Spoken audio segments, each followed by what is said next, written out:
ಮನಸ್ಸು ನಿರ್ಮಲವಾಗಿ ಇದ್ದರೆ ಅದೇ ಸಾಕ್ಷಾತ್ಕಾರ, ಮಾತು ಮೃದುವಾಗಿ ಇದ್ದರೆ ಅದೇ ಚಮತ್ಕಾರ, ನಡತೆ ಎನ್ನುವುದು ಶುದ್ಧವಾಗಿ ಇದ್ದರೆ ಅದೇ ಪುರಸ್ಕಾರ, ಜೀವನ ಎನ್ನುವುದು ಸರಳವಾಗಿ ಇದ್ದರೆ ಅದೇ ಸಂಸ್ಕಾರ. ನಿಮ್ಮೆಲ್ಲರ ಜೀವನ ಎನ್ನುವುದು ಸಂಸ್ಕೃತವಾಗಿ ಇರಲಿ ಎಂದು ಬಯಸೋಣ. ಬಯಸಿ ಹೋದ ಪ್ರೀತಿಯಲ್ಲಿ, ಬಯಸದೆ ಆದ ಪ್ರೀತಿಯಲ್ಲಿ, ಬಯಕೆ ಇದ್ದರೂ ಬರೀ ಪ್ರೀತಿನೇ ಇದ್ದು ಬಿಟ್ಟು ಹೋದವರ ಮನಸ್ಸಿನಲ್ಲಿ, ಜೊತೆಗೆ ಇರುವವರ ಜೊತೆಯಲ್ಲಿ ನೆನಪುಗಳೇ ಪದೇ ಪದೇ ಕಾಡಿತ್ತು. ಜೀವನದಲ್ಲಿ ನಾವು ಅಂದುಕೊಂಡಂತೆ ಯಾವುದು ಕೂಡ ಇಲ್ಲಿ ಆಗುವುದಕ್ಕೆ ಸಾಧ್ಯವೇ ಇಲ್ಲ. ಯಾವುದನ್ನು ಕೂಡ ನಾವು ಅಂದುಕೊಂಡಂತೆ ಆಗುವುದಿಲ್ಲ. ಎಲ್ಲವೂ ಕೂಡ ದೇವರು ಹೇಗೆ ಅಂದುಕೊಳ್ಳುತ್ತಾನೆಯೋ ಅದೇ ರೀತಿಯಾಗಿ ಎಲ್ಲವೂ ಕೂಡ ನೆರವೇರುವುದು. ತಲೆ ತಗ್ಗಿಸಿ ನಿನ್ನ ಕೆಲಸವನ್ನು ನೀನು ಮಾಡಿದರೆ ಅದರ ಫಲ ನಿನ್ನನ್ನು ತಲೆ ಎತ್ತುವಂತೆ ಮಾಡುತ್ತದೆ ಎನ್ನುವುದನ್ನು ಯಾವುದೇ ಕಾರಣಕ್ಕೂ ಕೂಡ ಮರೆಯುವುದಕ್ಕೆ ಹೋಗಲೇಬೇಡ. ನಾವು ಮಾಡುವ ಕರ್ಮ ನಮ್ಮನ್ನು ಕಾಪಾಡುವುದು ಎಷ್ಟು ಸತ್ಯವೋ ಅದೇ ರೀತಿಯಾಗಿ ನಾವು ಮಾಡಿದ ಪುಣ್ಯ ನಮ್ಮನ್ನು ಕಾಪಾಡುವುದು ಕೂಡ ಅಷ್ಟೇ ಸತ್ಯವಾಗಿರುವಂತಹ ಮಾತು ಎನ್ನುವುದನ್ನು ಯಾವುದೇ ಕಾರಣಕ್ಕೂ ಕೂಡ ನೀವು ಮರೆಯುವುದಕ್ಕೆ ಹೋಗಲೇಬಾರದು. ಯಾರು ಯಾರನ್ನೂ ಕೂಡ ಯಾರಿಂದಲೂ ಯಾವಾಗ ಎಲ್ಲಿ ಹೇಗೆ ಬೇಕಾದರೂ ಕೂಡ ದೂರ ಮಾಡಬಹುದು. ಆದರೆ ಮನಸ್ಸಿನಿಂದ, ನೆನಪಿನಿಂದ, ಹೃದಯದಿಂದ ಯಾರೂ ಕೂಡ ದೂರ ಮಾಡುವುದಕ್ಕೆ ಯಾರಿಂದಲೂ ಕೂಡ ಸಾಧ್ಯವೇ ಇಲ್ಲ ಎನ್ನುವ ಸತ್ಯವನ್ನು ಅರಿತು ಜೀವನವನ್ನು ಮಾಡಿ. ಜಗತ್ತು ಎಷ್ಟೇ ತಂತ್ರಜ್ಞಾನವನ್ನು ಹೊಂದಿದ್ದರೂ ಕೂಡ ಅನ್ನವನ್ನು ನಾವು ಆನ್ಲೈನ್ನಲ್ಲಿ ಬೆಳೆಯಲು ಆಗುವುದೇ ಇಲ್ಲ. ರೈತನು ತನ್ನ ಬೆವರಿನಿಂದ ಮಾತ್ರ ಅದನ್ನು ಬೆಳೆಯುವುದಕ್ಕೆ ಸಾಧ್ಯ ಎನ್ನುವುದನ್ನು ಯಾವುದೇ ಕಾರಣಕ್ಕೂ ಕೂಡ ನಾವು ಮರೆಯುವುದಕ್ಕೆ ಹೋಗಲೇಬಾರದು. ಕರ್ಮಂ ನಿರಂತರಂ ಪಾಪ ಪುಣ್ಯ ದೈವ ನಿರ್ಣಯಂ. ಕಾಣದ ಕೈಗಳಿಗೆ ಇರುವಂತಹ ಕಾಡುವ ಕೈಗಳ ಭಯವೇಕೆ? ನಾವು ಜೀವನದಲ್ಲಿ ಮಾಡುತ್ತಿರುವಂತಹ ಕೆಲಸವನ್ನು ನಿರಂತರವಾಗಿ ಮಾಡುತ್ತಾ ಮುಂದುವರಿಯಬೇಕು. ನಿನಗೆ ಒಳ್ಳೆಯ ಕೆಲಸಗಳನ್ನು ಮಾಡುತ್ತಿದ್ದೇನೆ ಎನ್ನುವಂತಹ ಆತ್ಮವಿಶ್ವಾಸ ಇದ್ದಾಗ ಯಾರ ಬಗ್ಗೆ ಏಕೆ ಯೋಚನೆಗಳನ್ನು ಮಾಡುತ್ತೀಯಾ? ನನಗೆ ನಟಿಸಲು ಬರುವುದಿಲ್ಲ. ಕೋಪ ಬಂದರೆ ಕೋಪವನ್ನೇ ತೋರಿಸುತ್ತೇನೆ. ಇಷ್ಟವಾದರೆ ನಗುತ್ತಾ ಮಾತನಾಡುತ್ತೇನೆ.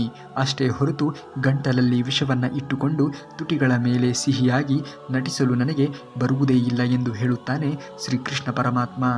ಜೀವನದಲ್ಲಿ ನಾವು ನಡೆಯುವ ಹಾದಿಯಲ್ಲಿ ಚುಚ್ಚುವ ಮುಳ್ಳುಗಳು ಇದ್ದರೆ ನಾವು ಪಾದರಕ್ಷೆಗಳನ್ನು ಮೆಟ್ಟಿ ನಡೆಯುವುದನ್ನು ಕಲಿಯಬೇಕು. ಹಾಗೆಯೇ ಈ ಬದುಕಿನ ದಾರಿಯಲ್ಲಿ ಚುಚ್ಚಿ ಮಾತನಾಡುವ ಜನರು ಇದ್ದರೆ ನಿನ್ನ ಪಾದರಕ್ಷೆಗಳನ್ನು ಬಿಡುವ ಸ್ಥಳದಲ್ಲಿಯೇ ಬಿಟ್ಟು ನಡೆಯುವುದನ್ನು ಕಲಿತುಕೊಳ್ಳಬೇಕು. ಜೀವನವೇ ಹಾಗೆ. ಇಲ್ಲಿ ಯಾವುದೂ ಕೂಡ ನಾವು ಅಂದುಕೊಂಡಂತೆ ಇರುವುದೇ ಇಲ್ಲ. ಜನರಿಗೆ ಯಾವುದೇ ರೀತಿಯ ಕಿರಿಕಿರಿ ಇಲ್ಲದೆ ನೇರವಾದ ರಸ್ತೆಗಳಲ್ಲಿ ಪ್ರಯಾಣವನ್ನು ಇಷ್ಟ, ಆದರೆ ನೇರವಾದ ಮಾತುಗಳನ್ನು ಇಷ್ಟ ಪಡುವುದಕ್ಕೆ ಸಾಧ್ಯವೇ ಇಲ್ಲ. ಜನರೇ ಹಾಗೆ.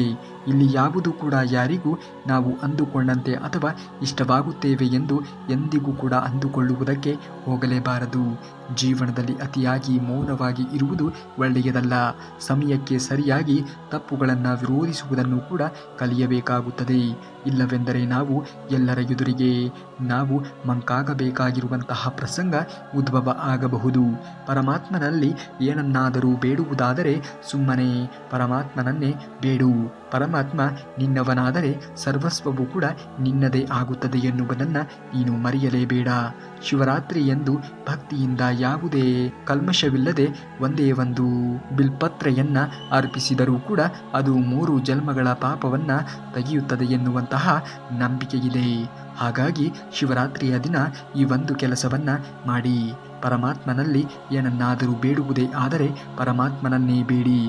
ಒಮ್ಮೆ ಅರ್ಜುನನು ಶ್ರೀಕೃಷ್ಣನನ್ನು ಕೇಳಿದನಂತೆ, ಹಣೆ ಬರಹದಲ್ಲಿ ಎಲ್ಲವೂ ಕೂಡ ಮೊದಲೇ ಬರೆದಿದೆ ಅಂದ ಮೇಲೆ ಪ್ರಯತ್ನಗಳನ್ನು ಪಟ್ಟು ಫಲವೇನು ಎಂದು.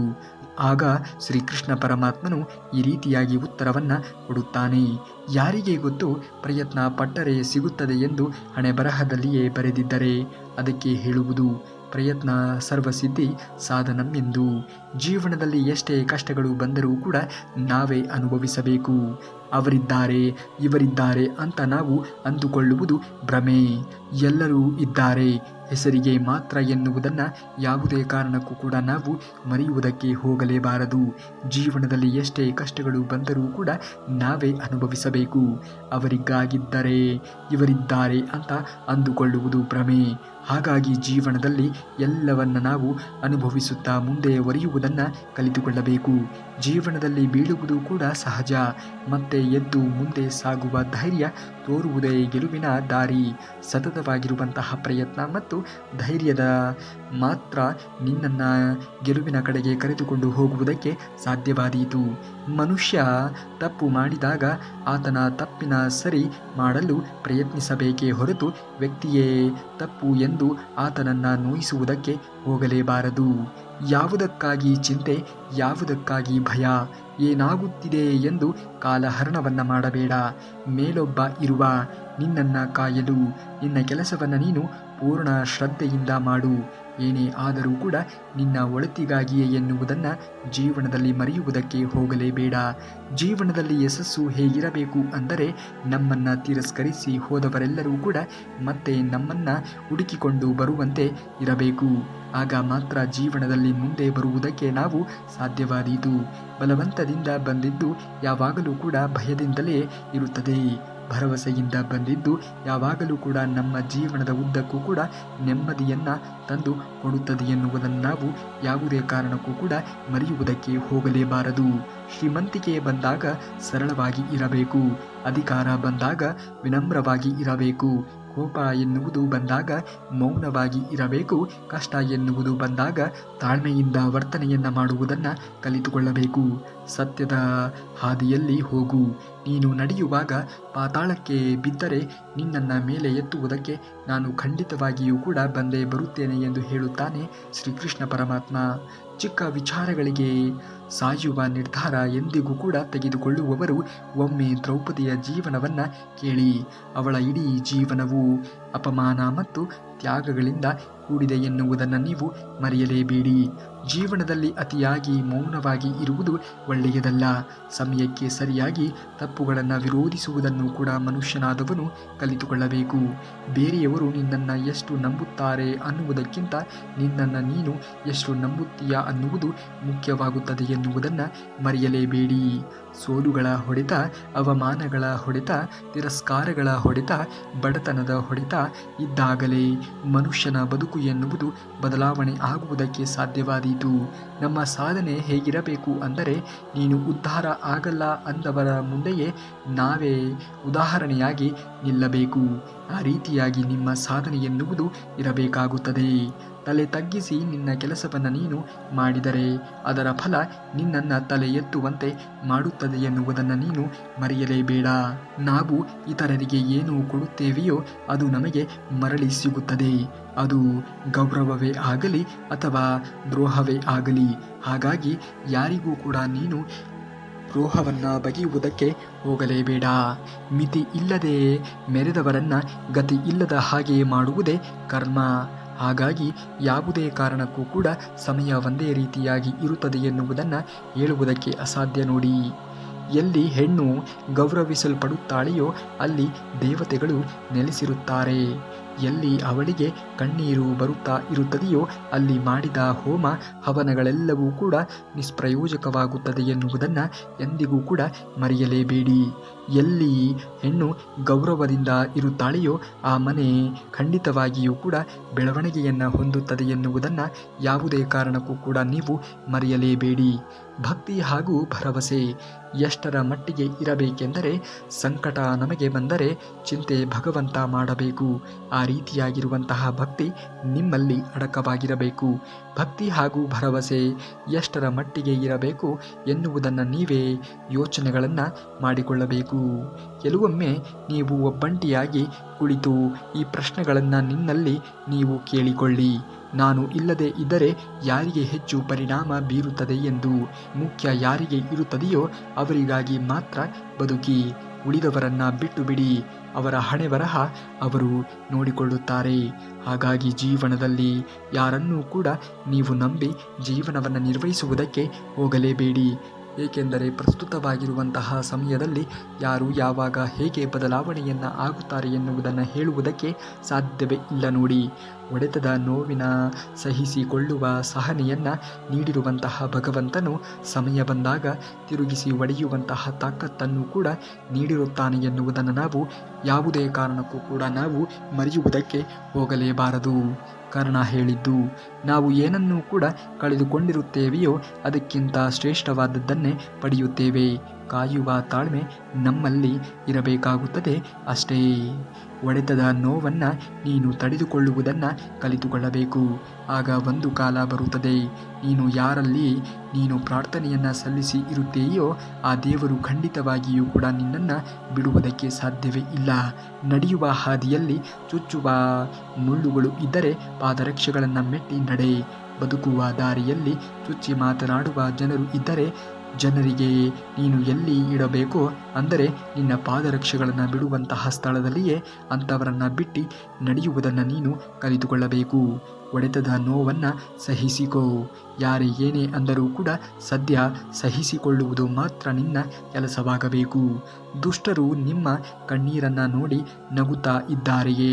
ಹಾಗಾದರೆ ಅವರ ಅಂತ್ಯ ಶುರು ಆಗಿದೆ ಎಂದೇ ಅರ್ಥ. ಮಹಾಭಾರತದಲ್ಲಿ ದ್ರೌಪದಿಯ ಕಣ್ಣೀರು ನೋಡಿ ನಕ್ಕ ದುರ್ಯೋಧನ ತನ್ನ ಸಾವನ್ನು ತಾನೇ ತಂದುಕೊಂಡ ಎನ್ನುವುದನ್ನು ಮರೆಯಬೇಡಿ. ಇಂದು ಜೀವನ ಕಷ್ಟಕರವಾಗಿದೆ ನಿಜ. ನಾಳೆ ಇನ್ನಷ್ಟು ಕಷ್ಟಕರವಾಗಿರಬಹುದು. ನಾಡಿದ್ದು ಇನ್ನಷ್ಟು ಸುಂದರವಾಗಿ ಇರಬಹುದು. ನಾಡಿದ್ದು ಇನ್ನೂ ಸರಳವಾಗಿ ಇರಬಹುದು. ಕಷ್ಟ ಮನುಷ್ಯನನ್ನು ಕುಗ್ಗಿಸೋಕೆ ಬರುವುದಿಲ್ಲ, ಬದಲಾಗಿ ಬಲಿಷ್ಠಗೊಳಿಸುವುದಕ್ಕೆ ಬರುತ್ತದೆ ಎನ್ನುವುದನ್ನು ಮರೆಯಲೇಬೇಡಿ. ಒಳ್ಳೆಯ ಆಲೋಚನೆಗಳು ಮತ್ತು ಉದ್ದೇಶಗಳು ಹೊಂದಿರುವಂತಹ ವ್ಯಕ್ತಿಗೆ ದೇವರು ಖಂಡಿತವಾಗಿಯೂ ಕೂಡ ಒಂದಲ್ಲ ಒಂದು ರೂಪದಲ್ಲಿ ಸಹಾಯವನ್ನು ಮಾಡುತ್ತಾನೆ ಎನ್ನುವುದನ್ನು ನೀವು ಯಾವುದೇ ಕಾರಣಕ್ಕೂ ಕೂಡ ಮರೆಯುವುದಕ್ಕೆ ಹೋಗಲೇಬೇಡಿ. ಆನೆಯ ಭಾರ ಆನೆಗೆ, ಆಮೆಯ ಭಾರ ಆಮೆಗೆ. ಎಲ್ಲರ ಬದುಕಿನಲ್ಲಿಯೂ ಕೂಡ ಸಮಸ್ಯೆ ಸವಾಲುಗಳು ಇರುತ್ತವೆ. ನಮ್ಮನ್ನು ಯಾರೊಂದಿಗೆ ಹೋಲಿಕೆ ಮಾಡಿಕೊಳ್ಳುವ ಅವಶ್ಯಕತೆ ಇಲ್ಲ.